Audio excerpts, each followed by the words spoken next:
Votre invité à présent dans la grande interview en direct sur Boursorama, c'est l'économiste Marc Toiti. Bonjour Marco. Bonjour David, Ça bonjour à toutes va? et à tous, ravi de vous Bon, retrouver. pareillement. On parle évidemment des programmes économiques et de cette présidentielle. Au premier tour, on a tous noté que c'est plus de 60% des voix qui se sont portées sur des partis anti-système, qui veulent renverser la table. Ça nous dit quoi de l'état de l'opinion? Et C'est ça, d'ailleurs, je pense pardon, qu'il... est-ce que c'est pas en plus surprenant, alors qu'on a quand même eu des centaines de milliards d'euros, être anti-système quand l'Europe a financé, je sais pas, 200 milliards, je crois, le plan anti-crise, c'était quasiment 200 milliards d'euros dépensés pour protéger les Français de la crise sanitaire. C'est pas surprenant quand même, tout ça? C'est exactement ce que j'allais dire, c'est qu'effectivement, alors j'ai regardé les chiffres, par exemple en 2017, il y avait 49% des voix qui étaient sur des partis, on va dire, anti-système. Là, on est à 61%, c'est du jamais vu. Et comme vous l'avez bien dit, malgré le quoi qu'il en coûte, malgré une hausse de la dette publique de 350 milliards d'euros en 2 ans et de 550 milliards depuis 2017. Donc, c'est-à-dire que c'est ça qui est complètement fou. On entend encore aujourd'hui nous dire que la France est un pays ultra-libéral, alors qu'on est à 60% de dépenses publiques par rapport au PIB. Donc, on en est très loin. Mais ceci étant, c'est une réalité. C'est-à-dire qu'il ne faut pas porter de jugement de valeur. Il y a bien aujourd'hui 61% des votants qui veulent renverser la table. Donc, ça veut dire que, et d'ailleurs, je l'ai dit à Bruno Le Maire à plusieurs reprises, ça ne servait à rien de lâcher n'importe comment, effectivement, les milliards d'euros. On voit aujourd'hui où on en est. Ça me rappelle également Lionel Jospin, vous savez, à l'époque de la fameuse cagnotte en 2002, ça ne l'a pas empêché de ne pas être au second tour. Vous voyez, donc tout ça pour dire que, encore une fois, il ne faut pas mélanger l'économie et la politique. Je pense que ce qu'on attend de nos politiques, justement, c'est d'avoir une vision stratégique de l'économie française. Pas de faire de la fuite en avant et de distribuer les milliards comme on le fait effectivement aujourd'hui. Donc moi, c'est ça qui m'inquiète, c'est que je me dis, quel que soit le résultat, le 24 avril, mais le problème c'est que comment on va gérer le pays avec 61% donc des votants qui veulent renverser la table. On verra les résultats. Et donc, ça veut dire qu'après, il y aura bien sûr les législatives et qu'il y a un risque d'avoir une France qui soit très peu gouvernable. C'est-à-dire on va faire des unions extrêmement larges.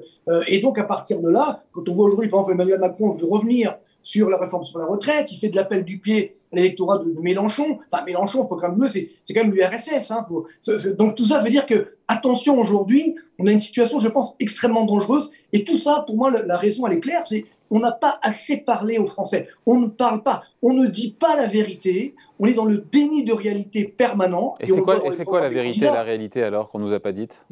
Le problème aujourd'hui là, c'est que on le voit dans les programmes des candidats, c'est-à-dire qu'on lâche les milliards, on nous dit en fait l'argent c'est très simple, hein, c'est la Banque Centrale Européenne qui va financer, donc on peut augmenter la dette publique n'importe comment, et on le voit encore une fois dans les programmes. Il n'y a aucun aujourd'hui, d'ailleurs dans les 12 candidats, il n'y en avait aucun quasiment qui disait on va réduire la dette publique massivement, on va réduire la dépense publique, on va l'optimiser, pas réduire pour la réduire, il faut de la dépense publique bien sûr, mais on va l'améliorer. Donc là on voit dans les financements, on ne sait pas trop comment on va aller, et donc la difficulté, si vous voulez, c'est que par rapport à ce qui s'est passé pendant le coronavirus, c'est qu'il y avait justement la Banque Centrale Européenne qui achetait cette dette publique. Aujourd'hui, c'est fini, c'est quasiment fini, c'est une question de semaines, parce que justement, il y a de l'inflation, peut-être qu'on en parlera tout à l'heure, cette inflation qui a été en partie générée par le quoi qu'il en coûte. Hein.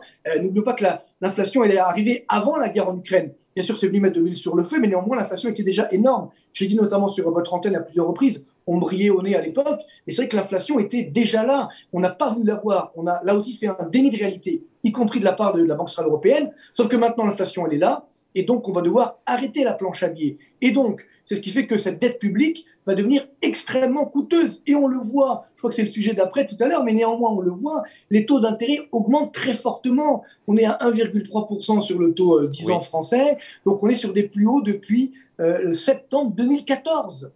Donc Ouais. ça y est, la fête est finie. Et donc si demain, on continue de lâcher n'importe comment les deniers publics, les taux d'intérêt vont encore augmenter, ce qui va casser l'activité économique et ce qui peut nous risquer un retour en récession. C'est extrêmement dangereux. Quel est le programme le plus dépensier, dans la mesure, encore une fois, la planche à billets va s'arrêter de la BCE, donc ce ne sera pas sans conséquence sur l'absence de marge de manœuvre du futur président ou la future présidente.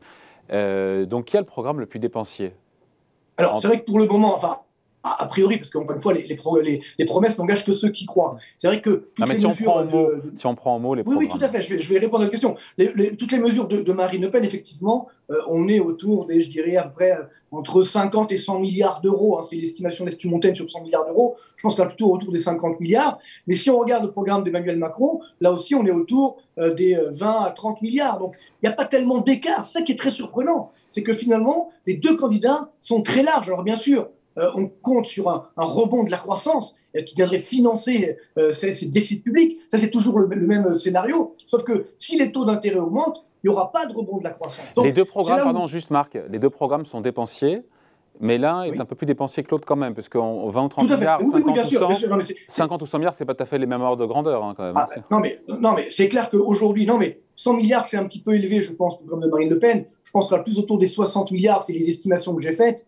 Mais du côté d'Emmanuel Macron, on sera autour des 25-30 milliards de déficit supplémentaire. Il y a un rapport de 1 Oui, tout à fait, bien sûr. Mais encore une fois, le problème, c'est que avec effectivement les taux d'intérêt qui vont augmenter, tout ça est battu en brèche. C'est-à-dire qu'on va effectivement exploser. Alors, également, dans les déficits, il y avait également la réforme de la retraite qui était promise par Emmanuel Macron, qui a priori ne va pas être complètement faite, du moins comme on l'avait annoncé. Donc là aussi, attention, ça pourrait être plus que effectivement ces déficits publics. Donc c'est ça qui aujourd'hui est inquiétant. Moi, j'attends de voir vraiment le débat pour affiner tout ça. Et vous voyez, encore une fois, le drame, c'est que j'ai envie de dire, Emmanuel Macron est pris à son propre piège du quoi qu'il en coûte, parce qu'on a laissé croire aux Français qu'on pouvait augmenter, encore une fois, 350 milliards d'augmentation de la dette publique en 2 ans, 550 milliards sur 2 ans. Donc, pour ça, pour les Français, finalement, on se dit, vous voyez, c'est possible. Donc là, on se dit, bon, que ce soit 30 milliards, 50 milliards, 100 milliards, vous voyez. Mais le problème, c'est que, justement, on est effectivement sur une banque centrale européenne qui va arrêter de financer cette dette publique, donc les taux d'intérêt vont augmenter. Il y a également l'Europe, on est quand même dans la zone euro. Et là, c'est vrai que Marine Le Pen ne veut plus quitter la zone euro. C'est déjà une grande évolution par rapport à 2017. Mais justement, il va falloir rendre des comptes. Et là aussi, ce sera extrêmement difficile de lâcher complètement les dépenses publiques. Donc c'est ça, moi, qui m'inquiète aujourd'hui. Il n'est pas orthogonal, encore une fois, son programme en matière de dépenses publiques et de creusement du déficit par rapport au fait que nos voisins européens vont demander des comptes, pas cette année, pas en 2023, parce que les règles ont été suspendues, mais peut-être en 2024. Il y a un sujet ou pas? Mais encore une fois, le problème, c'est même pas pour 2024, c'est pour 2022 déjà. C'est-à-dire qu'aujourd'hui, quand vous voyez que vous avez une dette publique en France de 120% du PIB contre 72%, enfin on n'est pas encore à 120, mais on va bientôt les atteindre, hein, 120% du PIB contre 72% en Allemagne, évidemment que les Allemands ne vont pas laisser faire. Et sachant que, là, évidemment, ils ne se mêlent pas trop du débat parce qu'il y a les élections, mais le chancelier allemand et puis également le ministre de l'économie et des finances allemand nous dit clairement qu'on ne va pas laisser continuer la France d'augmenter comme ça ses déficits. Donc, la sanction, elle est déjà là. Les tensions, elles sont déjà là. Alors évidemment, en fonction des résultats, ça peut augmenter les tensions. Qu'est-ce qui se passe? C'est de la politique fiction ou de l'économie fiction, mais si Emmanuel Macron est élu ou Marine Le Pen est élue, où vont les taux d'intérêt à 10 ans? C'est le juge de paix, c'est le financement de la France, et donc des promesses politiques des deux finalistes. On est à 1,30 aujourd'hui, on va où, si c'est l'un ou si c'est l'autre? Alors, c'est clair que de toute façon, j'ai envie de dire, ça sera un problème de timing. C'est-à-dire que si effectivement c'est Marine Le Pen qui est élue dès le 25 ou le 26 avril, les taux d'intérêt peuvent monter très vite à 2, 2,5%, ça peut aller très vite. Avec Emmanuel Macron, on va calmer le jeu. Mais après, on va attendre de voir son gouvernement, de voir les mesures qu'il va proposer, de voir s'il aura effectivement une majorité pour gouverner. Donc là aussi, si on voit que derrière, il n'y a pas, encore une fois, du sérieux budgétaire, les taux d'intérêt des obligations d'État augmenteront également. Moi, je pense qu'aujourd'hui, on peut très vite monter, quelle que soit l'élection, le résultat finalement, dans quelques mois, on sera à 2,5% des taux d'intérêt à 10 ans pour la France. Mais y être donc, ce qui veut dire que... Y être dans plusieurs trimestres, être à 2,5% sur le taux à 10 ans français dans quelques trimestres, c'est une chose. Y être au lendemain de l'élection, si c'est Marine Le Pen à vous écouter, c'est puis la même histoire. Si les taux d'intérêt sur la dette française explosent, encore une fois, est-ce que elle n'aura pas les moyens de sa politique, ou alors ça coûtera très cher à la France, puisqu'il faudra s'endetter, encore une fois, à un niveau très élevé. Donc soit elle se reniera, puisqu'elle n'aura pas le financement pour, soit elle l'appliquera, mais il y aura potentiellement une crise de nos finances publiques. C'est ça l'alternative? Clairement, encore une fois, je veux dire, on a des exemples. Rappelez-vous, en 1981, on était tout petits, je ne sais même pas si vous étiez né, David, on était tout petits en 80 quand Mitterrand a été élu. Lui aussi, c'était un programme évidemment de dépenses énormes. À l'époque, on n'avait que 20% de dette publique par rapport au PIB. On n'était pas à 120. Mais néanmoins, les marchés ont paniqué, les taux d'intérêt ont augmenté. Et 1 an et demi plus tard, Mitterrand a dû dire, bon, écoutez, j'arrête les bêtises. Si on veut continuer à sauver la France, il faut que je revienne effectivement sur une politique de lâchage, entre guillemets, budgétaire. Pareil, si on prend d'autres exemples plus récents, en Grèce, Tsipras, rappelez-vous, qui voulait quitter la zone euro. Lui, il était encore beaucoup plus loin. Il a été élu, les taux d'intérêt ont explosé. Et heureusement que la BCE était là pour dire, OK, vous inquiétez pas, je vais calmer le jeu, on va faire de la planche à billets. Mais est-ce que la BCE sera là pour la France? Tsipras est-ce que la BCE sera là pour la France? Engagements. Pardon? Est-ce que la BCE sera là pour la France, qui est un plus gros morceau que la Grèce en zone euro? Non, ce que je veux dire par là, c'est que les gouvernants, même s'ils ont été élus sur des programmes, entre guillemets, je dirais, anti-système, finalement, ils rentrent dans le moule ensuite. On a vu en Italie dernièrement, parce qu'on l'a oublié, mais les dernières élections italiennes, c'est également, on va dire, les partis anti-système qui l'ont emporté. Pourtant, qui est le Premier ministre italien? C'est Mario Draghi. Vous voyez, qui mène effectivement une politique, on va dire, européenne. Donc, c'est là où je me dis, si vous voulez, il y a bien entendu cette volonté de renverser la table. C'est ça qui, moi, m'inquiète énormément en France, parce que cette volonté, elle est là. Et quand on voit effectivement, si on ne fait rien, peut-être dans 5 ans, on aura un second tour, la France insoumise et puis le Rassemblement national. Donc là, évidemment, on sera bien embêté. Ce que je veux dire par là, c'est que globalement, aujourd'hui, il faut prendre le taureau par les cornes. C'est-à-dire qu'il faut arrêter de mentir aux Français et de leur dire qu'on va lâcher n'importe comment les deniers. Mais par contre, ça serait quand même intéressant, justement, parce que si, justement, on a moins de soutien de la Banque centrale européenne, là, on va voir la réalité des comptes. On va se rendre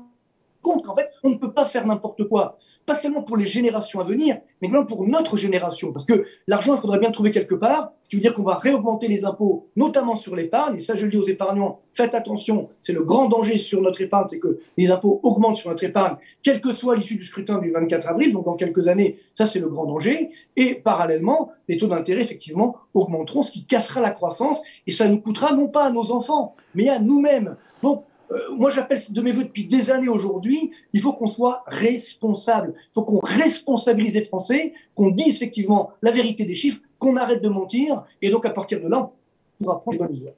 De cacher la vérité, plus que de mentir. Mais bon, après, c'est un oui, débat, oui, c'est pareil, un débat sémantique. C'est la sémantique, ça, David. Marc, comment vous qualifiez le programme des deux finalistes? S'il fallait trouver un mot pour les qualifier, on commence par Emmanuel Macron, son programme économique. Oui, économique, j'entends.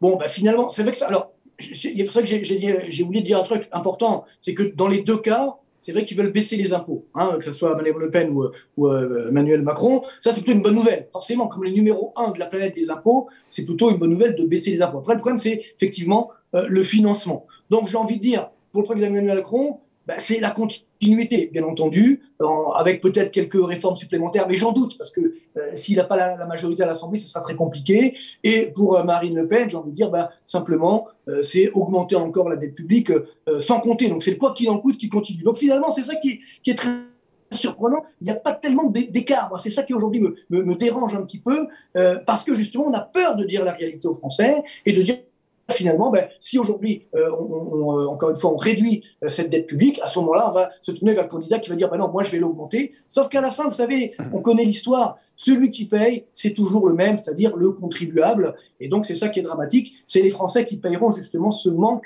de réalisme économique.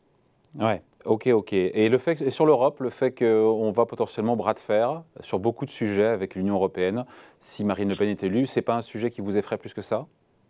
Alors bon, la bonne nouvelle par rapport à 2017, c'est qu'effectivement, elle a changé son fusil d'épaule. À l'époque, elle voulait quitter effectivement la zone euro. Donc là, elle a compris que c'était pas du tout le moment. Nicolas Bavrez, qui était là à votre place hier, Nicolas Bavrez disait que c'était un Frexit larvé, voire caché. Vous savez, rappelez-vous, encore une fois, je donne l'exemple de la Grèce ou encore de l'Autriche dernièrement. Là aussi, on avait des programmes très anti-européens et puis finalement, on est rentré dans le rang parce qu'on a besoin effectivement du financement de la Banque centrale européenne. Après, si on veut effectivement complètement renverser la table. D'ailleurs, c'est ça qui est dangereux, je pense, dans la stratégie gouvernementale actuelle. C'est, attention, moi je pense beaucoup au Brexit. Si vous vous souvenez, pendant la campagne du Brexit, ça paraissait complètement impossible que le Brexit l'emporte. Et justement, les contre-Brexit n'arrêtaient pas de dire si c'est le Brexit qui l'emporte, ça va être la catastrophe, etc. Donc, et finalement, c'est le Brexit qui l'a emporté. Et là, c'est pareil. Si on dit attention, Le Pen, ça va être la catastrophe, mais comme vous avez 61% des Français qui ont voté justement pour renverser la table, faire attention, ça peut être à double tranchant. Alors que si justement on promet aux Français un vrai programme de moyen terme, voire de long terme, pour sauver la France, pour lui redonner effectivement sa dynamique de croissance, en disant la vérité aux Français, évidemment en aidant les populations en difficulté, ça c'est clair, mais de notre côté avec du sérieux budgétaire, de la crédibilité. Mais ça évidemment personne aujourd'hui malheureusement n'est capable de le faire. Donc je pense que pour l'Europe, ça sera peut-être moins dur avec Emmanuel Macron, mais il y aura quand même effectivement des tensions au sein de l'Union européenne et a fortiori de la zone euro après ces élections, parce que justement, avec le coronavirus, on a tout voulu mettre de côté, et ces problèmes, ils sont juste sous le tapis, mais ils sont toujours là. Quand on va soulever le tapis, effectivement, ça va faire mal. Et une question finie là-dessus, en cohérence, si elle est élue, que les taux d'intérêt sur la dette française montent à 2 ou 2,5%, là, dans la foulée, ça veut dire que le CAC 40, il va au tapis ou pas, si on est cohérent? Ah bah oui, si on est cohérent, oui, clairement. Encore une fois, déjà, hein, d'un point de vue boursier, on a toutes ces craintes sur l'inflation. Il y a la récession chinoise qui est en train d'arriver. C'est que les Chinois sont en train de tout fermer de nouveau leur pays. Donc ça va alimenter les pénuries. Donc ça va alimenter de l'inflation. Ça va faire ce qu'on appelle la stagflation, stagnation économique, inflation élevée. Donc il y a évidemment ces dangers, plus le danger français et j'ai envie de dire européen, parce que ça va laisser des traces quand même. Donc après les élections et surtout les législatives françaises, Bon, il va où on le va CAC voir comment 40? on va pouvoir sauver Stop le l'Europe. baratin là. Il va où le CAC 40 si elle est élue, Marine Le Pen, dans la foulée, Non, là, non, mais le 25 avril? Bon, je sais que vous n'avez le pas toujours CAC eu le nez 40, creux. Il n'a évidemment. pas toujours eu le nez creux, Non, Marco. non, non, encore une fois, je dis toujours que depuis un an à peu près, je dis qu'il y a une marge entre le CAC 40 entre 6 000 et 7 000. On l'a fait, on a fait les 7 000, on est retombé à 6 000. Voilà. Donc c'est clair que si demain il y a des grandes craintes et les taux d'intérêt flambent, les marchés boursiers effectivement repartiront à la baisse. Mais après, un petit peu d'optimisme. Espérons que peut-être demain la guerre en Ukraine va se terminer et là aussi ça pourra soutenir effectivement les marchés boursiers, renverser à la baisse les cours des matières premières et limiter l'inflation. Voilà. Je veux quand même terminer sur une note positive. Je garde l'espoir. Je suis toujours optimiste malgré ce qu'on peut entendre parfois. Simplement, il faut être réaliste. Moi, ce qui me fait beaucoup de peine, c'est que depuis des années, j'ai vu tous les présidents, les premiers ministres que vous voulez, les premiers ministres d'économie, on manque de réalisme. Et voilà finalement où on arrive aujourd'hui. On arrive exactement à la même situation que si on avait pris les bonnes mesures il y a quelques années. Allez, merci beaucoup. Merci d'avoir été avec nous. Marc Toiti, donc, invité Avec à la grande plaisir. interview en direct sur Boursorama. Salut. Bye. Merci.